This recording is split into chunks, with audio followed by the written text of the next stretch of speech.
It's right on his hand.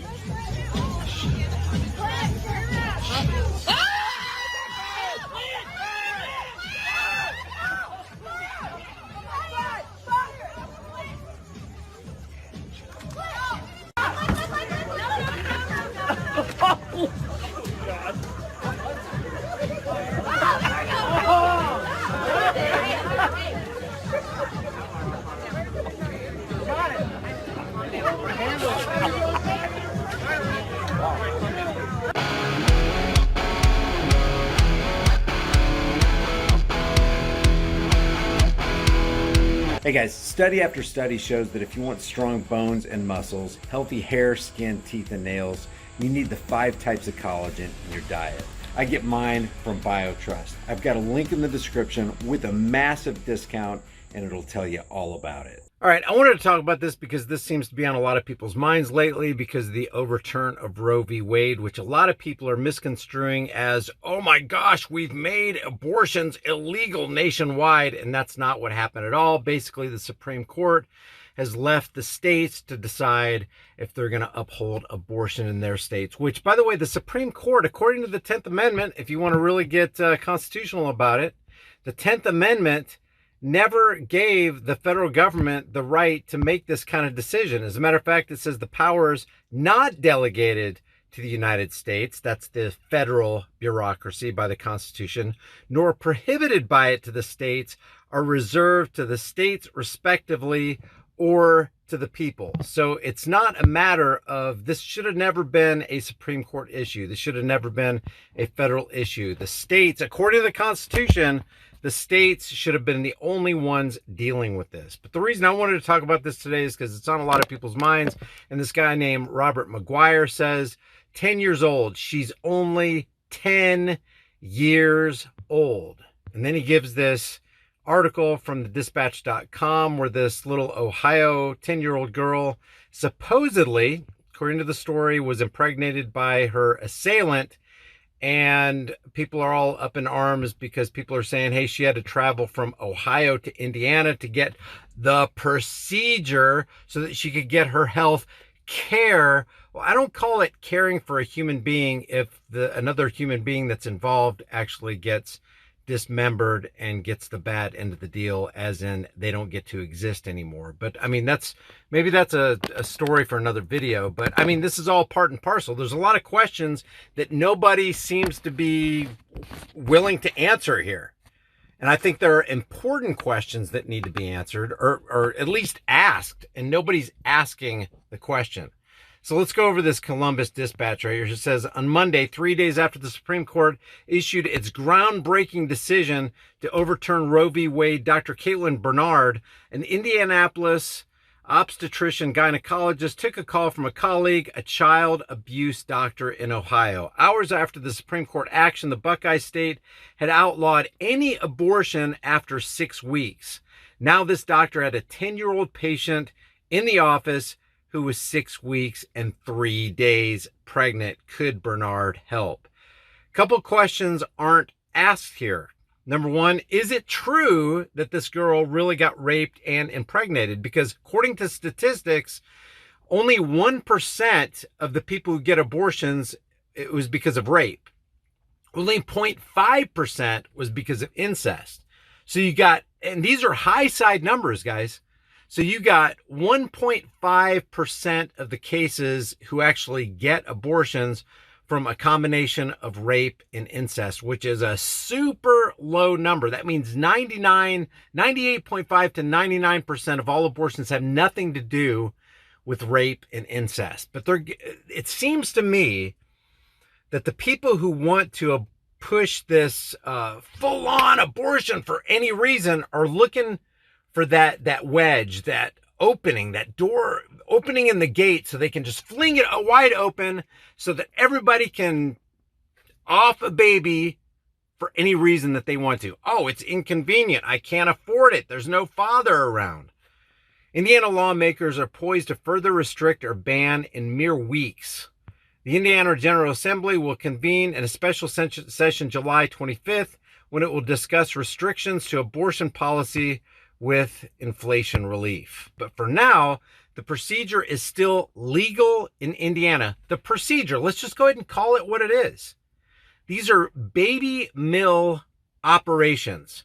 These are baby destroying mill operations where people are making a handsome sum of money to get rid of the most precious, innocent, and weakest among us. Let's just think about that. Let that sink in. A couple questions people aren't asking.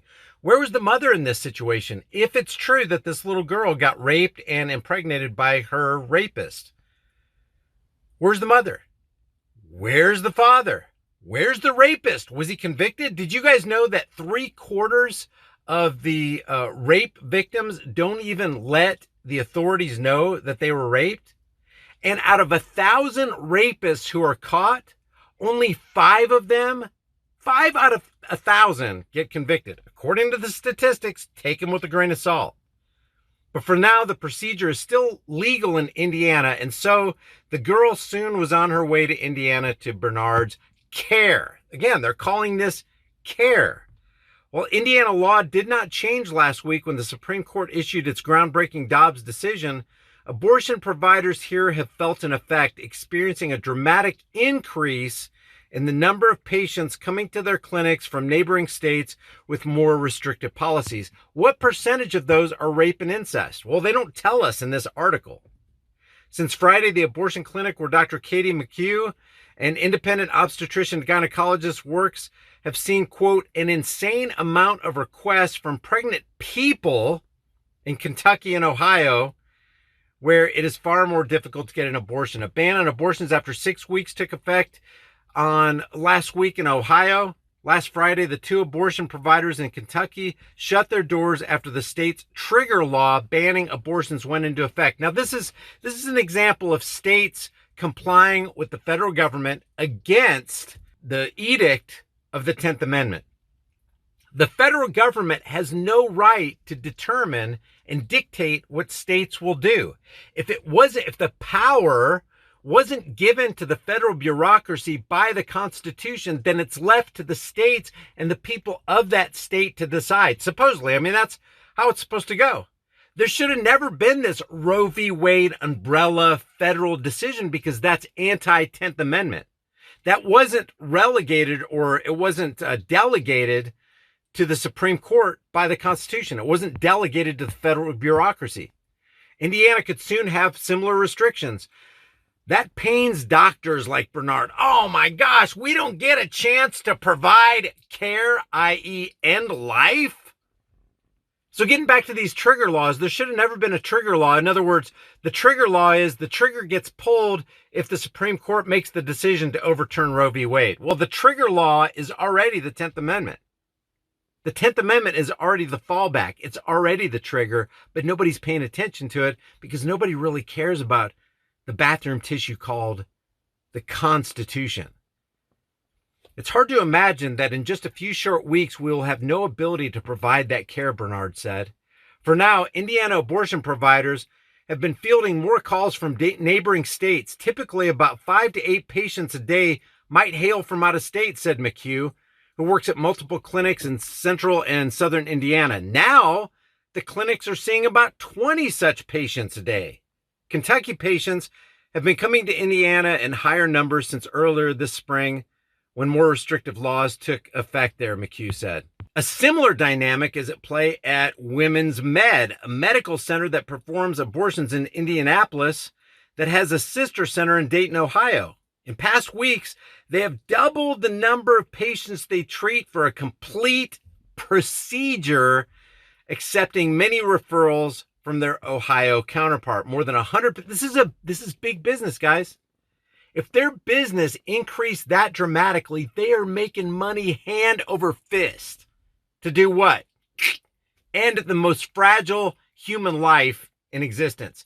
You know, a golden eagle and bald eagle eggs carry a $5,000 or 1 year prison sentence, $5,000 penalty or 1 year prison sentence.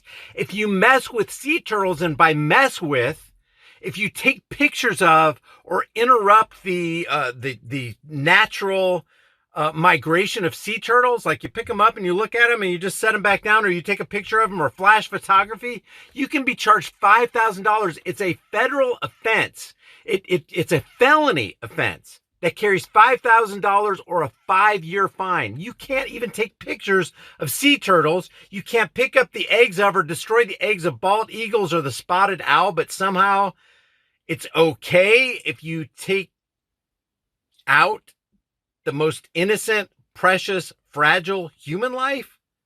Can anybody explain that to me? More than 100 patients in Dayton had to be scheduled at the Indianapolis facility. A representative for Women's Med wrote an email to IndyStar.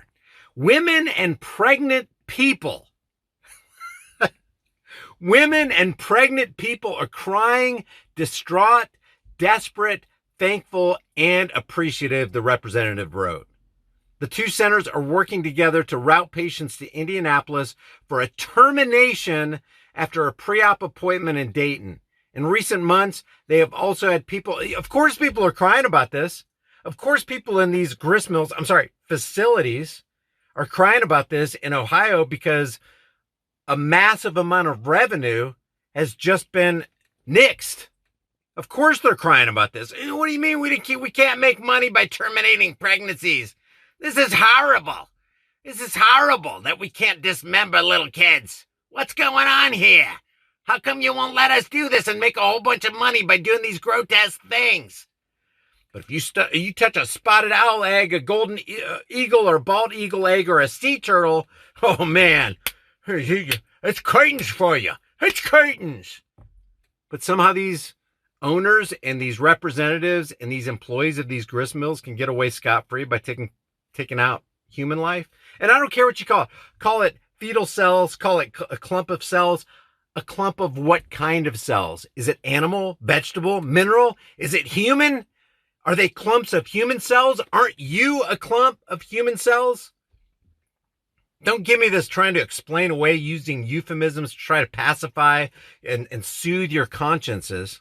In recent months, they have also had help from southern states like Texas come north for a procedure. Many patients, particularly from Ohio and Kentucky, are seeking care through Women's Med while also making multiple appointments in other states. So if one state closes down, they will still have some options, the representative wrote. So I wanted to go over this. Just the questions that aren't being asked here is, first of all, what percentage of abortions being conducted right now are from rape or incest? According to their stats, 1% for rape, 0.5% or 0.5% for incest, which is hardly even on the board, guys. The rest of it is because it's a grave. 74% is because it's going to inconvenience my life. I really don't want that. I really can't afford that. Then maybe you really should have thought about, before you laid down with that guy, maybe you should have really thought about, hey, should I be doing this? Can I exercise a little bit of self-control here? Can I get some protection here? Instead of going out there going, well, if I have to, I'll just throw myself down the stairs. I don't care how many abortions I need to get. I'm going to live a free life, and I don't care who has anything to say about it.